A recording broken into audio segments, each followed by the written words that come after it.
नमस्कार प्रिय दर्शकों, एक बार पुनः आप सभी के सामने एक ज्ञानवर्धक और एक प्रेरणादायक प्यारी सी वीडियो लेकर हम हाजिर हुए हैं। चाहे मर जाना मगर यह 3 बातें स्त्रियों को कभी मत बताना।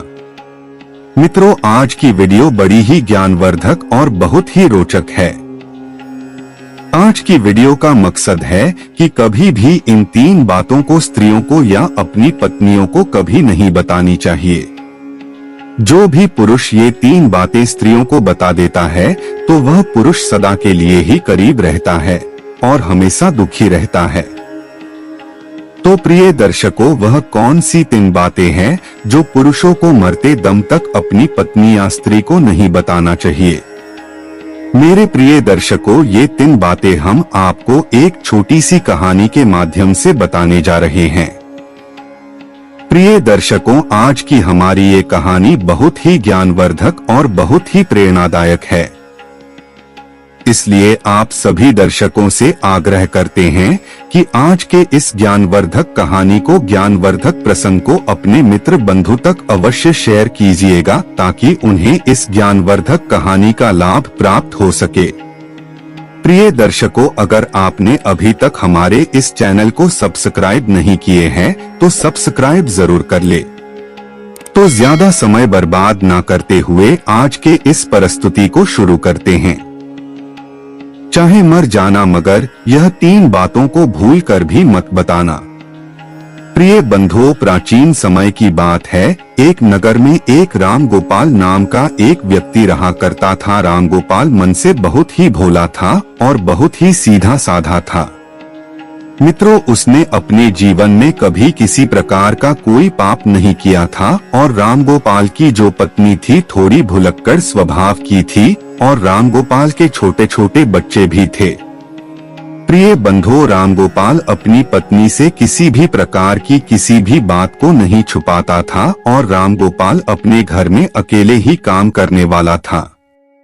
जिस नगर में राम गोपाल रहा करता था उस नगर में सबसे गरीब केवल राम गोपाल ही था। उसके अलावा नगर में कोई भी गरीब नहीं था। तो हर कोई राम गोपाल की पत्नी और राम गोपाल का गरीब होने के कारण मजाक उड़ाया करते थे। प्रिय दर्शकों, राम गोपाल अपने गांव में जो बड़े बड़े सेठ थे उनके यहाँ नौकरी क्या करता था और उनकी गायों को चराया करता था, उनकी भैंस चराता था और इसी वजह से राम गोपाल का घर का चल रहा था। उनसे ही 2 टाइम की रोटी मिल रही थी। परंतु एक दिन की बात है कि किसी कारणवश राम गोपाल जिस सेठ के यहाँ काम किया करता था उस सेठ ने राम गोपाल को बुलाता है और राम गोपाल से कहता है कि राम गोपाल, अब तुम्हें कल से आने की कोई जरूरत नहीं है क्योंकि हमने तुम्हारे अलावा किसी दूसरे को काम पर रख लिया है। इसकी वजह से अब हम तुम्हें नहीं रख पाएंगे और तुम्हारी जो पिछले महीने की पगार है उसे ही तुम ले जा सकते हो और यहाँ से जा सकते हो। उसके बाद राम गोपाल सेठ से अपने पिछले महीने की पगार लेकर अपने घर आ जाता है।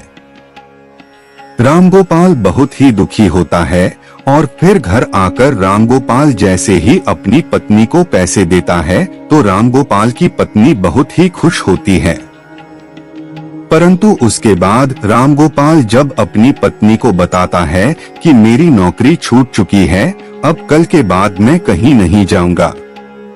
उस दिन के बाद से राम गोपाल अपने घर में ही रहता था क्योंकि राम गोपाल के पास अब कोई भी काम नहीं था। प्रिय दर्शकों, उसके बाद देखते ही देखते कई दिन बीत गए परंतु राम गोपाल को कोई भी काम नहीं मिल रहा था और घर में रखे हुए जो पैसे थे जो उसे उसके सेठ ने दिए थे वो भी धीरे धीरे खर्च हो रहे थे। उसके बाद राम गोपाल इस बात को सोचने लगता है कि अब हमारे घर का खर्चा कैसे चलेगा। हमारे घर में कमाने वाला केवल मैं अकेला हूँ और मुझे कुछ ना कुछ तो करना ही होगा वरना इस तरह तो हम भूखे मर जाएंगे।